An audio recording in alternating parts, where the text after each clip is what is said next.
Hello everyone, this is Miraculous HS back again with another tech review. Today we have the JBL Endurance Race. We're going to find out if these work like they're meant to. Let me go in the back and grab some of my other headphones.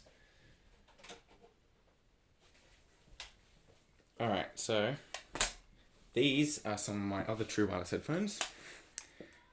These are JBL and they don't work in the exact same way. The left one doesn't work at all. The right one will sometimes work, but most of the time it doesn't. It's fully charged, but the headphones are just like, no, you know what, I'm just not going to work. These guys stop working in the same way. You're meant to put them in, they're meant to stop charging, and they're meant to stop playing and start charging. No, they don't do that, and these ones don't do that either. The only ones that work properly, like how they're meant to, is the $20 fake pods that I reviewed in the last video. Hopefully these $120 JBL Endurance Race work great, because if they do, they'll be my normal headphones. So let's go over some of the specs real quick. I like how you can see them here. JBL have been releasing so many true wireless headphones, by the way. So it's hard to get confused. I mean, it's easy to get confused with these freaking headphones. We got wing enhancer with twist lock, which is great. Twist lock is awesome if you have struggles with headphones fitting. Twist lock will completely eliminate that. You just shove them in your ears and twist them back and they'll fit perfectly. They'll fit perfectly fine. Dual connect, so you can use left or right earbud. Doesn't matter which one it is. Bluetooth 5.2 with fast pair. And 10 minutes of charge will give you 1 hour playtime. Pretty nice. It's got 4 microphones with whatever multi-voice assistant, whatever that is. Smart ambient, which you press one side, the mics will let noise in so you can hear other people without taking them out. IP67 dust and water resistant. 30 hours of playtime, 10 hours with the buds, and 20 hours with the charging case. Anything else to list on here? USB Type-C. It's basically all the specs. Right. Let's grab this is the new Legami. Alright, Legami has been worn out beyond belief. So we're going to use this as the new Legami. So remember this, guys. This will be in future videos. Let's open these up. Now, I remember JBL did really nice packaging. This is still nice-ish, but, you know, they used to have, like, magnets and everything. Alright. Anything else in here? Flick of the wrist. Flick of the wrist. Quick start guide. Let's have a flick through this. Usual books and shit. Pluck them and file them. We're going to carefully, neatly put these back into here in case these will have to be returned. Or we're not going to do that. You know, that's just boring. Alright, we got case. Smell just on this one. Doesn't smell like much, actually. This little cool little decal down the bottom like that. Looks like a LED indicator bar. Let's compare them to the reflect flows these are. So a lot thinner, so these will slide into pockets a lot easier. That's the good thing JBL is doing. They're making their cases thinner. It doesn't really matter how big they are this way or long they are. It's just that these won't fit into pockets that easy, and it has this rubbery material. It has a big battery, but less than these. So these are also older, micro USB too. USB Type-C. Nice looking. Got a nice magnet on there. Nice place for the headphones. Alright. These are going to be your buds. They look pretty nice. Let's just slap them in the case. They've got left and right branding on them. They usually always have left and right branding on them. JBL's not doing that anymore, are they? Huh? These are the left ones. And luckily I know. Oh no, they do. They have little left and right branding on the little enhancer wings. Oh, and I almost dropped them. Alright, let's slap them in the case. Case comes to life. They have white LEDs instead of red. Nice. And then the thing turns off. I'm guessing that they're charging. Sweet. Let's let them charge for a little bit while we assess the other things that come with your true wireless headphones. So it comes out like that, and you got another size of enhancer without the wings if you don't want the wings. If you just do a normal fits, if you just want a normal fit and you're not doing anything crazy, and then you've got large and mediums, we're probably going to have to fit the large. I fit the large on all of my headphones that I get, but I will probably keep the wings on.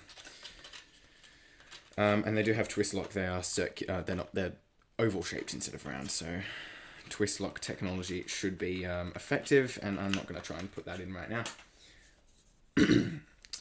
Let's grab. See, this is what always happens. I pair them up to this device. We have this device here. All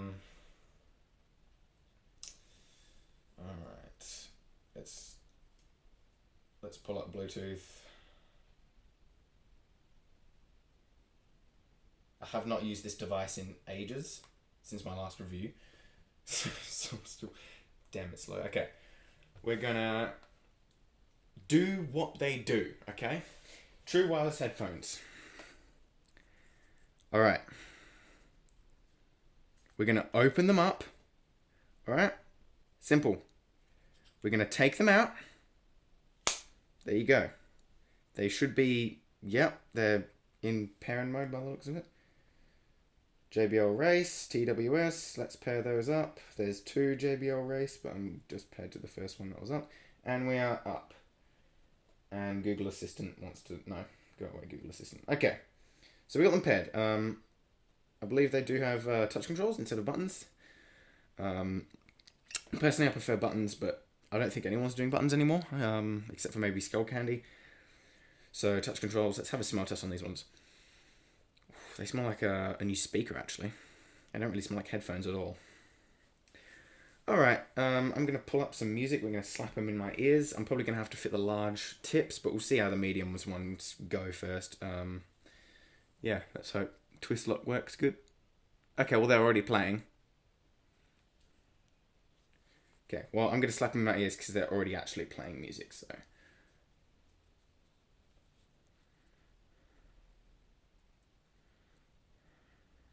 Alright, they're in.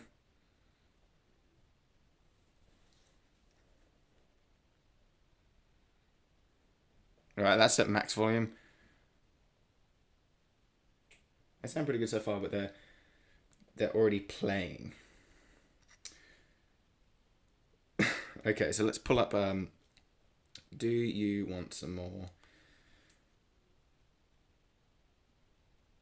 Let me get the volume on these. If I can remember correctly from my JBL headphones, sort of JBL headphones learning etiquette, then I can, it's swipe up.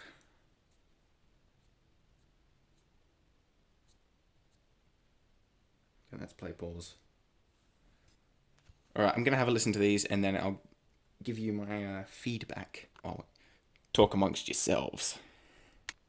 Alright, volume's up, let's rock.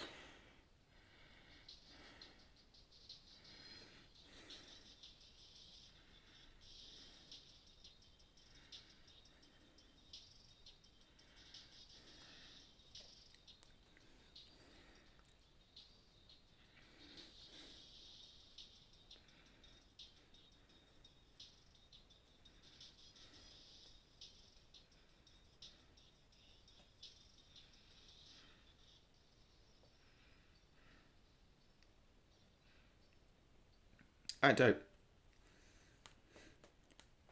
As expected, they sound literally the same as these when they were working. I can't test these now because they're bricked. But they sound great. They're overall balanced. There's not too much bass. There's not too much mids. It's overall pretty balanced. There's no distortion at max volume. It took me a while to get the ambient aware and talk through to turn off because it was on.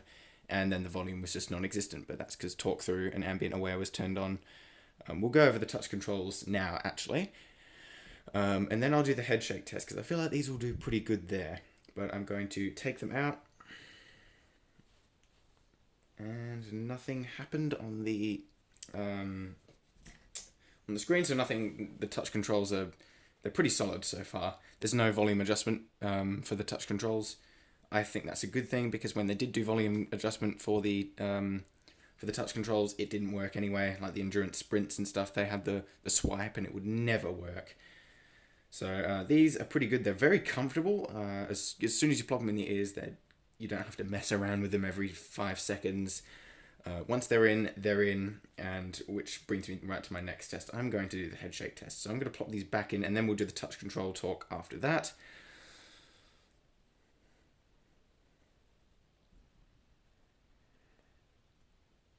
I'll probably have to switch to the large buds, like I always do with my headphones. All right. Head shake test. We're going to do 20%, 25%. All right, no movement. 50%. My hair's going to go crazy for this. 75. Ugh. And then max shakeage. Only these guys and the JBL Endurance Sprint passed. All my other headphones failed. All right, maximum shakeage. Ugh. Hair is now crazy. But no, they passed. They stayed in. No adjustments needed. You could definitely run with these. You could definitely bench with these. You could be upside down with these. They'd work fine. Now let's go over to some of the touch controls. So we actually have independent touch controls for each earbud, which is great. Normally with most headphones, everything's on the right side. All the controls are on the right side and it's cluttered. I'm glad JBL finally went with the dual kind of controls. So starting off with the left side, this is Google Assistant and all your talk through and stuff. So holding it will activate whatever assistant you have, if it's Google Assistant, Bixby, Siri, whatever. 3 seconds, hold on the left side. Tap once, that's ambient away, which will briefly let in sound, but you can still hear your music. Then tap twice is full on decrease the music volume and you can hear everything around you. So that's pretty nice. Now to the right side, which is all your music controls. 1 tap, play, pause, double, skip, and triple tap, reverse. And there's no volume adjustments. That's it for the right side, or at least that's what I think. There's different controls. And of course the phone controls as well, but that's the same on either side. You just press once and pick it up and press twice to decline it. Normal phone call things. Now let's see what they do when I put them back in the case. Come on, work. Sweet. So they continue doing this as well. Now let's go over the case while they're in there and we'll do shakeage and flappage as well. So we've got nice JBL branding across the top. This is nice hard plastic. We got USB-C at the back here. We got this glossy sort of like thing here, which is actually a little bit sticky.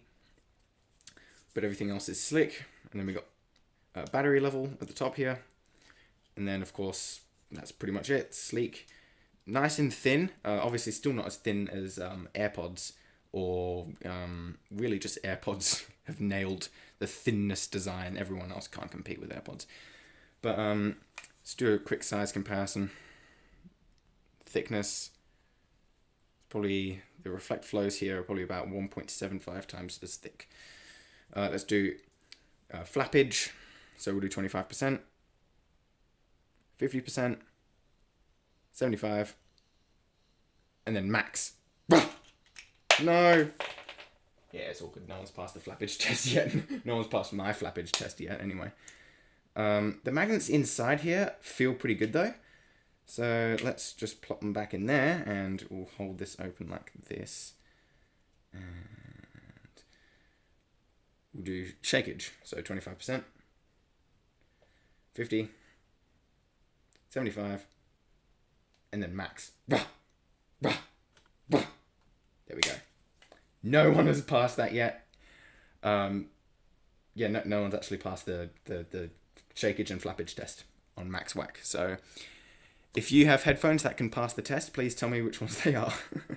Yeah, but no one's passed that yet. So that's pretty good. It's handled up to 75. I don't think these will ever come open. The magnet is pretty good. That you do need a firm grip to like grip on. You can't just easily flip them open and stuff, you know. And the hinge quality feels good. You can't really bend it back any more than that. Unlike the Altec Lansings where you open these up and it feels like it's going to snap off. So these are built, it's very nice, dense plastic. It's got a little foam on there to protect the touch controls. nice. Overall build quality is solid, and they sound really, really good. So my overall thoughts. These are on the lower price for like exercise headphones. These are about $220, or at least they were. I don't know if they're sold anymore. The Reflect series is more expensive. The Endurance series is less expensive. If you're looking at the Endurance Peak and you're kind of thinking, oh, it's a bit too pricey, I need something a little bit cheaper but still by JBL and still exercise and sport focused, these are a great option because all the other JBL, all the millions of other true wireless headphones that JBL offers don't really have the the wings, the twist lock feature, that they're not going to stay in as well as these do. These are dust and water resistant. You can drop them in the water and they'll be fine. Sweat proof, everything like that. They have a nice slim case, so even if you don't use these for for running and stuff, they're still good headphones for everyday use. And they're pretty good price. Definitely almost half the price of these. But if you don't really need sport headphones and you just want the base level of JBL headphones that they offer, the true wireless anyway, you should probably go with the Tune 100 or the Wave 100 or 200 because those are pretty good too and are a little bit cheaper if you don't really need the water resistance or the wings or the fancy touch controls and talk through and ambient hearing and whatever. But if you want something more than these that have noise cancellation, a full app and everything that you can do like that, and better battery life, better sound and everything, you should probably look into the Live series or the Reflect series as well. But anyway, that is my review on the JBL Endurance Race, new JBL offering. They work fine. I might do a 2-week recap to see if they still work like this. But that is my review. If you did enjoy this review or found it helpful in a way, please make sure to subscribe because more tech reviews will be coming your way in abundance, especially cheap tech because everyone loves cheap tech. And of course, leave a like and press F for all these ones that don't work. These guys will go along with the fake pods that actually work. And I'll see you in the next video. Stay tuned! Wait, that's Sir Ronster's thing.